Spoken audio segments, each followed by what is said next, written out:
திருமண தடை, தீராத கடன், குடும்ப பிரச்சனைகள் தீர்றதுக்கு என்ன வழிபாடு பண்ணணும் அப்படின்றத பற்றின பதிவு தான் இன்றைய பதிவில் பார்க்க போகிறோம். வாங்க பதிவுக்கு போகலாம். பதிவுக்கு போகிறதுக்கு முன்னாடி நம்ம அறிவோம் ஆன்மீகம் சேனலை இது வரைக்கும் சப்ஸ்கிரைப் பண்ணாதவங்க மறக்காமல் சேனலை சப்ஸ்கிரைப் பண்ணிடுங்க. நம்மளில் பல வீடுகளில் ஒரு பழக்கம் இருக்குது. அதாவது குலதெய்வத்துக்கோ இல்லை அம்மன் கோயிலுக்கோ தான் தேங்காயில் தீபம் ஏற்றி வழிபடக்கூடிய வழக்கம் இருக்குது. ஆனால் தமிழகத்தில் இருக்கக்கூடிய ஒரு பழமையான சிவன் கோயிலில் இந்த வழிபாட்டு முறை ரொம்பவே சிறப்பாக செய்யப்பட்டு வருதுங்க.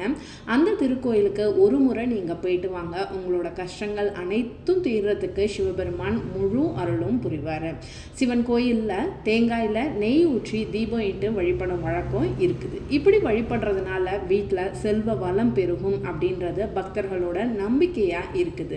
இந்த வழிபாடு மனிதர்கள் உருவாக்கிய வழிபாடே கிடையாதுங்க. சிவபெருமானே நேரில் வந்து செய்து வைத்த வழிபாட்டு முறை அப்படின்னு சொல்லப்படுது. இந்த அதிசய கோயில் எங்கே இருக்குது அப்படின்னு பார்த்தீங்க அப்படின்னா, திருநெல்வேலி மாவட்டம் சேரன்மாதேவி தாமிரபரணி நதிக்கரையில் அருள்பாலிக்கக்கூடிய அருள்மிகு அம்மைநாதர் திருக்கோயில் தான் இந்த திருக்கோயில். சைவ சமயத்தில் மிகுந்த பெருமை பெற்ற திருத்தலம் அப்படின்னே சொல்லலாம்.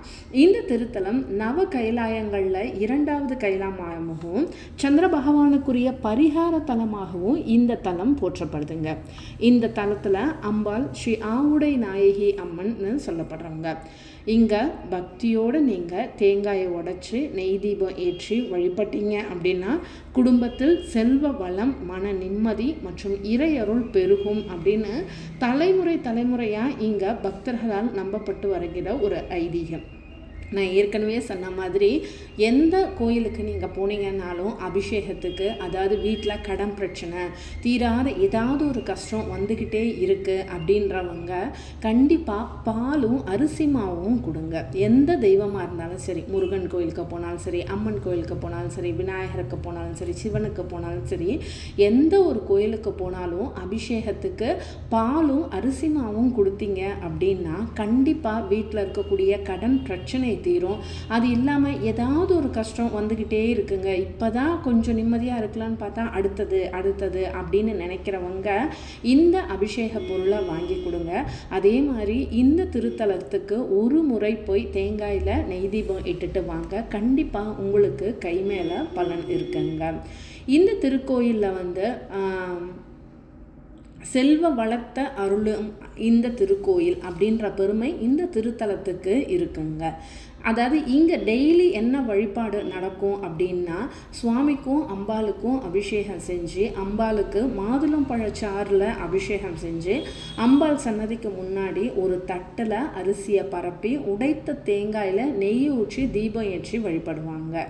இந்த வழிபாட்டை பக்தியோடு செய்கிறவங்களுக்கு குடும்பத்தில் செல்வ வளம் பெருகும், மனக்கவலைகள் நீங்கும், குடும்ப ஒற்றுமை அதிகரிக்கும், தொழில் மற்றும் பொருளாதாரத்தில் முன்னேற்றம் கிடைக்கும். இதை மாதிரி உங்களுக்கு என்னெல்லாம் கஷ்டம் இருக்குதோ அந்த கஷ்டத்தை இந்த திருக்கோயிலுக்கு ஒரு முறை போயிட்டு நீங்கள் தேங்காயில் நெய் தீபம் ஏற்றி வச்சுட்டு வாங்க. உங்களோட சகல விதமான கஷ்டமும் தீர்ந்துடும். இந்த கோயிலில் மற்ற நிறைய அற்புதங்கள் இருக்குங்க. மண்டபத்தூணில் உருமாச முனிவரோட சிவபூஜை செய்யும் அழகிய சிற்பம் இருக்குது. வடக்கு புற தூணில் 2 சகோதரிகள் நெல் குத்தி அரிசி தயாரிக்கும் காட்சி சிற்பமாக இருக்குது. கொடிமரத்துக்கு பக்கத்திலேயே திருநாளை போவார் நாயனார், அதாவது நந்தனாரோட திருவுருவம் அமைக்கப்பட்டிருக்கு. அவரோட பக்திக்கு சான்றாதான் நந்தி சற்று விலகி இருப்பது இந்த திருத்தலத்தில் ரொம்பவே ஒரு தனி சிறப்பு அப்படின்னே சொல்லலாம். கொடிமரத்திற்கு அருகில் நின்று தரிசிக்கும் போது விலகிய நந்தியையும் அதன் வழியாக நீங்கள் அம்மைநாதரையும் ஒரே நேரத்தில் தரிசிக்க முடிவது, அங்கே போய் நீங்கள் நேரில் பார்த்தீங்கன்னா நமக்கே ஒரு மெய்சில் இருக்கிற மாதிரி ஒரு உணர்வு ஏற்படும். அது இந்த திருத்தலத்தில் மட்டும்தாங்க. இந்த திருத்தலத்தில் நிறைய சிறப்புகள் இருக்குது.